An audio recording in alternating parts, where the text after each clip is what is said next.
Hello and welcome. You're watching BTS, that's behind the scenes with me, Sakshi Batra on Business Today TV. And this is a show where we share a sneak peek into the latest issue of the Business Today magazine with all our viewers. And joining in to discuss what makes this current issue very, very special and a must read for all our viewers, Krishna Gopalan, Executive Editor of the Business Today magazine. Also joining in is Nidhi Singal, Senior Editor at the Business Today magazine. Welcome to both of you, and thank you so much for taking the time out for this discussion. But first up, a quick showing of the first glance of all the this issue to all our viewers as well. Well, this is going to be a fantastic read if you are a cricket enthusiast, because this is all about the cricket economy. Krishna here has actually taken a look at what makes cricket a huge money making machine and what's the economics behind it as well. So Krishna, let me kickstart with you itself, and wanted to kickstart by asking you, give us a sense of how the cricket economy in India has taken shape, what has been the key changes over the last few years as well, and what has led to cricket raking in the big moolah now from both investors and advertisers. Thank you, Sakshi. Nice to see you. I think this is really a case of people not understanding the potential of the game. The tipping, well, in one sense, the big moment was the mid 90s when we had the television rights going for a pretty big sum in those days. But the real big moment, I think, took off in 2008 when Sony picked up the IPL rights for about 8,000 crores. And then that number went up 4x when Star picked up for 16,000 crores in 2017. But that's for a 5-year period. And much as people thought this last year's round of bidding for the next 5 years might sound conservative, believe it or not, TV and digital put together went for almost 50,000 crore rupees. So suddenly all of us woke up and we said, wow, okay, this is like the big moment for Indian cricket. So you're speaking of football, you're speaking of the FIFA Cup and stuff like that. India's moment was the IPL last year. Just the fact that the media rights could go for so much indicated the potential of the game in India, and also the fact that there was money to be made even on a larger base. Because typically the argument would be if you've hit 20,000 crores, how much more money can one make? But now it's come to a point if you can get to 50, who knows, we can go up to 70 the next time around. So I think the realization, more importantly, I think the whole sense of a structure within the game has come through because of the IPL. So you have team owners being large corporates. It's not like just the Bollywood celebrities coming like we saw the first time. Today we have the likes of a JSW. We have large companies owning teams. So the entire system has got to be corporate and professional feel to the whole thing today, which is the second part of it. Then you have the team owners who come in, invest the kind of money. Most important, like I said to you, it's not just about the IPL anymore. The World Cup is also there. We have it coming up this year. So the cricket economy today, as I could have it, is disproportionately controlled by the IPL, which is completely unexpected, but it's been a welcome surprise. So I think all together, led largely with television rights, and of course that, backed with the confidence of the advertiser to put in more money, has led to the boom in what is called the cricket economy today. That's true. But at the same time, when one looks at these mind boggling numbers of, you say, 50,000 crore rupees, that's already in front of us now. And, of course, 70,000 crores doesn't look, impossible anymore, because we've seen that multifold jump over the last few years as well. It has really turned more expensive when you talk about the investors and the advertisers alike. The big question then is it feasible for both these investors and advertisers to recoup the kind of investments that they've made here? I think we must make a clear differentiation here, Sakshi. Nothing in India by way of an advertising property gives you the captive audience that cricket gives you. And for all those people who are kind of cynical about the fact that cricket is largely a men's game, the IPL has completely defeated or killed that particular notion, because a large number of women have actually gotten into the game now because they realize that the IPL in a 20 over format is devoid of any complication. It's possible to just have a couple of friends coming home. You can have a few drinks, have a few snacks. It's very straightforward. It's easy to understand. So be it men, women, kids, it's now become a family affair. And the moment that happens for the advertiser, it becomes a hugely attractive proposition. So I don't get into this whole thing of saying I'm going to target just a male or just a lady or just a husband or whatever. It allows me to drop a media plan, have a product portfolio which can now speak to the audience. And the women part is important because, as research is indicated across the world, the lady is the influencer at home. And if you can get her and her captive attention, let's say 2.5 to 3 hours every game. That's fantastic. So I think we need to understand the expensive advertising rates in the backdrop of the quality of the viewership and not just the quantity. Right. Has that also led to a variety of advertisers really coming on board earlier? Only those advertisers who were catering to the male community would have been interested in this space, but now more and more, maybe even unimaginable ones coming in, showing interest. It has, because I think the whole concept of unicorns and these companies which are funded, they spent a lot of money last time. You saw the likes of LiveSpace, Byju's, all of it. But there's also the bit of a fun element to it. We had a look at the statistics in the last 10 years. If you look at it, among the largest advertisers in cricket, believe it or not, are the pan masala guys. So could be Kamla Person, could be Vimal. These guys put in serious amounts of money in cricket because from their point of view, and they get their celebrity endorsements coming in. You understand? So they have a captive audience. It's a product on which you don't spend too much money, but the visibility is huge. So yes, to answer your question, the quality of advertisers has changed, but do understand one thing, Sakshi. It's not cheap to advertise on the IPL anymore. So you need very deep pockets.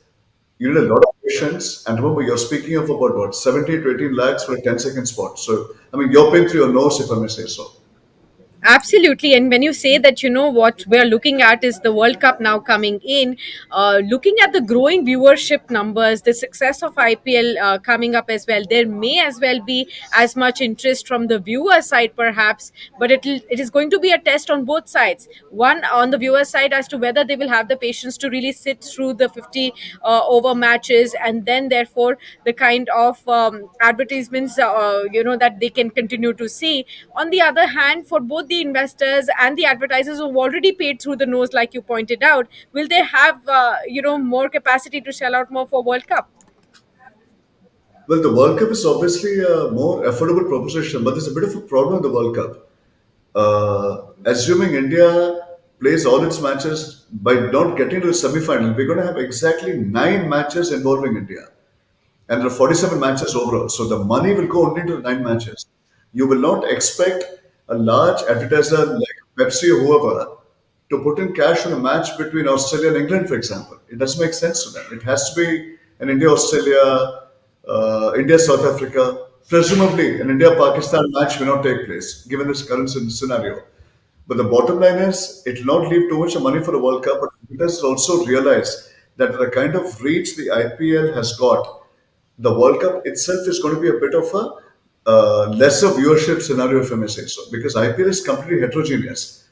Because it's a city specific tournament. You will have Delhi, you'll have Mumbai, you'll have a Chennai, and your stars will play for each of these teams. Whereas when I watch the World Cup, I watch an India match.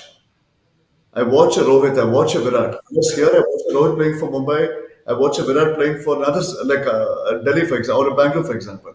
So my loyalty by default goes towards a team. It's quite different in a World Cup Sure. because there could be a fantastic player in South Africa, but it's not going to interest me, for example. Sure. And for Krishna, also an interesting trend that we've seen is that earlier it was the TV rights that would rake in more money from both investors, advertisers. But this time around, it's been, a shift towards the digital sphere. Is that going to be the way forward from here on? It's interesting you're saying it because what's really happened is that disruption took place because of Geo, because they decided to go completely free on digital. And they went in for 17 feeds across 12 languages. So you could be sitting in, let's say, a part of northern India and you could watch listen to the commentary in Bhojpuri. So that straight away opened up the scenario for them to have a lot of local advertisers. It could be some little merchant selling very, very inexpensive products, but it gave him or her a platform to advertise on that channel. So Reliance's strategy is very clear. We met the management, by the way, from Viacom 80 for the story. And they summed up in one sentence, actually. They said, we want to remove any kind of firewall, paywall, as far as access is concerned.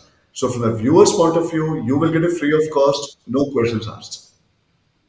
Yeah, they said it's going to the entire process of recouping the money will come completely through advertising. Just to complete that thought, what's the match free of cost? Get on with it.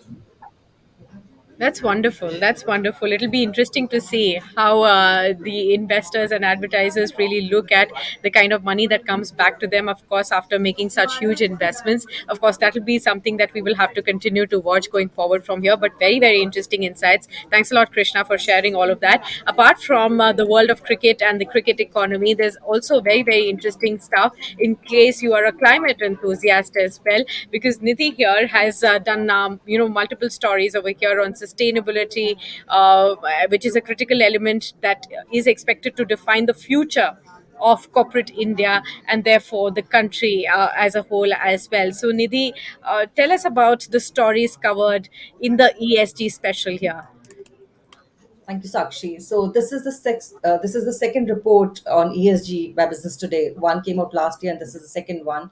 And this time around, we have covered quite an extensive subject, starting with why ESG is really important in future-proofing businesses in India to the startup ecosystem. Like my colleague Vinu Paul, he has written a story on how Avana Capital is focusing on early stage startups who are in the climate and sustainability ecosystem. Then we have touched upon aviation. Aviation accounts to about 2% of your overall carbon emissions globally. So every country is focusing and running towards sustainable aviation fuel. That is one aspect. And India too is trying to get there. The ministries are focusing on it. And along with that, because that would be the biggest part in aviation, but another thing is all the waste that is generated during the flight, the plastic, the glass, bottles, the aluminum cans, a lot of stuff. So, what airlines are doing to at least mitigate that part of it, because sustainable aviation fuel, large scale availability is a long run and long way to go. But again, whatever they can recycle, they're focusing on that sort of stuff. Then the next couple of stories are focusing on e-waste. In India, currently we are the third largest e-waste generator in the world, and the biggest challenge for India is that 85% of our e-waste is handled by unorganized sector, which is not just harmful for them, but also whatever metals, there are precious metals that goes into these electronics, right? If we mine them, if we recycle them properly, we can actually reuse them again. So it could be a circular economy. Yeah. So now the government is trying to handle this unorganized sector as well, and whatever they can do, they have introduced new rules last year, and they are focusing that this should, as much as possible, it should move to the organized sector now, and everything should be handled in a proper way. Another thing India is doing, because we have our ambitious 2070 net zero goals, right, and it's a long way, but to achieve that in long run, India is trying to set up its own carbon trading market. So carbon credits are something where businesses who are not able to reduce their carbon emissions, they buy it from people, or not people, I would say, but from businesses who have earned carbon credits, as in because their carbon emissions are much lower. Not lower, but they don't have carbon emissions, I would say. They're carbon positive. So they earn carbon credits. And then it can be traded with the organizations who are not carbon positive, right? So India has been playing a big role in the voluntary market globally. But because EU has its own market, and there are a lot of compliance markets where India cannot trade. So now India is coming up with its own compliance market, and the Indian carbon trading market would be live by 2025. The draft rules have been released. So one story focuses on that. This is a pretty complicated subject, to be honest. And we have interviewed Usha Rao Munari of United Nations Development Program. She is a finance expert. So she talked about how India should look at sourcing finance for reaching its net zero goals. So quite a few subjects we have covered over here, Yeah. and it's an interesting read. Readers should enjoy reading and learn a lot, I would say. Absolutely, a lot of first time information that one can really expect to have from this issue, because this is a subject that is going to be increasingly important as we move forward towards the net zero goal as well. And this is just the starting point. A lot of things that have already started to happen. But if you could mention which is the area which is, where most of the work is right now happening in this specific area, and why is ESG becoming so important in our daily lives as well? So ESG, earlier it was a good thing to do, a feel good factor. But now what is happening Exactly. is a lot of enterprises, governments, everybody is asking companies to furnish their ESG reports. So like in India also, the top 1,000 companies, SEBI has mandated them that they need to give their ESG reports. And also, what is happening is, because climate is so much in focus, and everybody's worried about the rising temperatures, how it is impacting investors, banks, everybody. if I have a good ESG score, especially focus on climate, I would say the loan rates would be better, funding would be easy to secure. So those things are coming into play. Social factor also plays an important role, because over here now we are talking about employee, the culture in the organization, how safe it is to work, what kind of benefits do employees get. This helps in terms of like we talk about employee retention. If an organization has a very good environment, right, and in the market it's a very good reputation, so that way it benefits that employees stick to the company, they do not feel like okay switching the job sort of thing. So that also in a way helps. Governance is one area where not much work is happening. So I would say environment is the biggest focus right now with all the companies. Also because if you are into export market and if you are exporting in Europe, right, all the companies, EU is very focused on climate and sustainability, right? They actually are now asking companies to present their carbon footprint. So that would be a big challenge going forward. You will have to actually, anybody could come up and ask, even consumers can come up and ask, okay, give us your carbon footprint. How much are you polluting the environment? So that Correct. is becoming really important. In social, a lot of CSR work is being clubbed Yes. by enterprises, but that's okay. At least some work is happening. So Correct. ESG is the key right now. That's the Okay, main thing. that's very very important, very interesting and insightful. I'm sure for all the viewers to definitely read on all of this. But yeah, to both of you, if Krishna and Nidhi, if I have to ask you, if you could sum up this issue in less one line, what makes this issue so special? What would that be, Nidhi? So I'll say that I have covered extensively about sustainability and focusing on climate. But the bottom line, which is not highlighted over here, is but if you look at all the policies, government is firing all its engines right now to reach the net zero target of 2070. It's like a very challenging target because we are a developing nation. But if you don't start work today, it will be very difficult for us to meet that target. That's true. Okay, Krishna. I think the best thing part about it is I think both of us got onto large stories without realizing the level of impact it made. I mean, I've been covering cricket for some time, but I didn't realize it was such a large economy, for example. I think likewise for Nidhi. I think so. Therefore, I think the best way to sum it up is It's not just value for money being spent. It's just the fact that we're getting onto something very big when you're sitting in India at a time like this. Could be ESG, could be sport. You name the business. I think we're just at the most interesting points of our careers or lives, if I may say so.